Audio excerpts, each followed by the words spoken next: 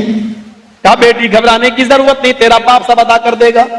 یہ لڑکی غم کا ایک طوفان لے کر ماروتی گاڑی میں بیٹھتی ہے، ودا ہوتی ہے، رخصت ہوتی ہے، پھول اور مالائیں پڑی ہوئی اس گاڑی کے اندر. 2 گھنٹے کے اندر سسرال پہنچتی ہے. رات کے 10 بجے ودا ہوتی ہے، 12 بجے سسرال پہنچتی ہے. 1 گھنٹے تک اس محلے کی علاقے کی لڑکیاں نشانے ستم بناتی رہی. رات کے 2 بجے کمرہ خالی کر دیا گیا. شوہر اپنی بیوی کے پاس جاتا ہے، سلام کرتا ہے، لیکن اس کی بیوی میر تقی میر کی بیٹی جواب نہیں دیتی. وہ چارپائی پر بیٹھا، میر تقی میر کی بیٹی کہتی ہے نیچے سو جاؤ. کہا کیا بات ہے؟ کہا تم کو میرے مال سے محبت ہے، جاؤ مال نیچے رکھا ہوا ہے، شوق سے اس کے ساتھ سو جاؤ، اسی کو چومو چاٹو، جو کرنا اسی کے ساتھ کرو، میں تمہاری کون ہوں. کہا میری پیاری بیوی آج کی رات حجتوں کی رات نہیں، بحث کی رات نہیں ہوتی. آج کی رات وہ رات ہے جس کی ہر نوجوان لڑکے لڑکی کو انتظار ہوتا ہے. آج کی رات تو بحث و مباحثے میں مت گزارو. اس نے سر سے اوڑھنی اتاری اور اس کو ہاتھ پکڑ کے اپنے ساتھ اپنی باہوں میں لینا چاہا. لڑکی دردناک چیخ مارتی ہے، ہٹ جاؤ میرے قریب سے، ہٹ جاؤ، دور ہو جاؤ میرے جسم سے. اتنا کہا اور اس لڑکی کو چکر آئے، غشی آئی، زمین کے اوپر گری، بے ہوش ہوئی. اور جیسے ہی گری ویسے اس کی روح کف سے انسری سے پرواز ہو گئی، مر گئی. خبر جنگل میں آگ کی طرح پھیلی محلے میں. یہ خبر پہنچانا ضروری تھا میر تقی میر کو بھی کہ تمہاری بیٹی کا انتقال ہو گیا. ایک قاصد بھیجا گیا گاڑی بک کر کے، وہ گیا، دروازہ کھٹکھٹایا، میر تقی میر کی بیوی نکلی. کیا بات؟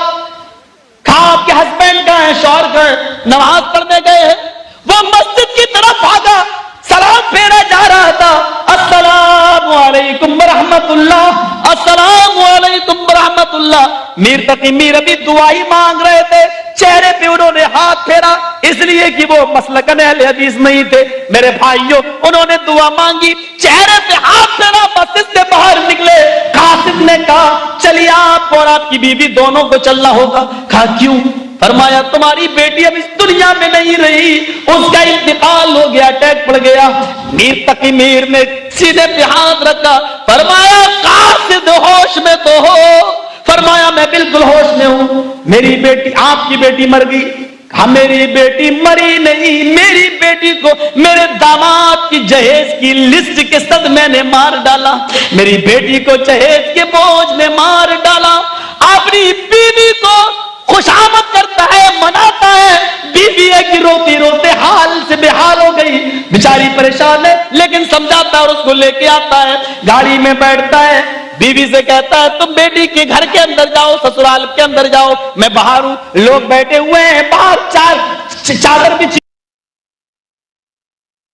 ہوش میں تو ہو؟ فرمایا میں بالکل ہوش میں ہوں. میری بیٹی، آپ کی بیٹی مر گئی. کہا میری بیٹی مری نہیں، میری بیٹی کو میرے داماد کی جہیز کی لسٹ کے صد میں نے مار ڈالا، میری بیٹی کو جہیز کے بوجھ نے مار ڈالا. اپنی بیوی کو خوشامد کرتا ہے، مناتا ہے، بیوی ہے کہ روتی روتے حال سے بے حال ہو گئی، بیچاری پریشان ہے، لیکن سمجھاتا ہے اور اس کو لے کے آتا ہے. گاڑی میں بیٹھتا ہے، بیوی سے کہتا ہے تم بیٹی کے گھر کے اندر جاؤ، سسرال کے اندر جاؤ، میں باہر ہوں. لوگ بیٹھے ہوئے ہیں باہر، چادر بچھی ہوئی ہے. فرمایا کہ تم لوگ یہاں کیوں بیٹھے ہو؟ دیکھیے ہوش و حواس کام نہیں کر رہا ہے. میر تقی میر کہتے تم لوگ یہاں کیوں بیٹھے ہو؟ آپ کی بیٹی کا انتقال ہو گیا. میری بیٹی دکھائی نہیں دے رہی ہے، کہاں ہے؟ کہا تھوڑی دیر صبر کرو، ابھی نکلتی ہے. اس کو غسل دیا جا رہا ہے، ابھی اس کو قبرستان کی طرف لے کے جایا جائے گا. میر تقی میر ہاتھ باندھے بیٹھے ہیں. تھوڑی دیر کے بعد چارپائی باہر نکلی، سفید کفن پڑا ہوا تھا، ایک شخص سویا ہوا تھا، ایک لڑکی کی لاش تھی اور اس کے اوپر سفید کفن تھا. میر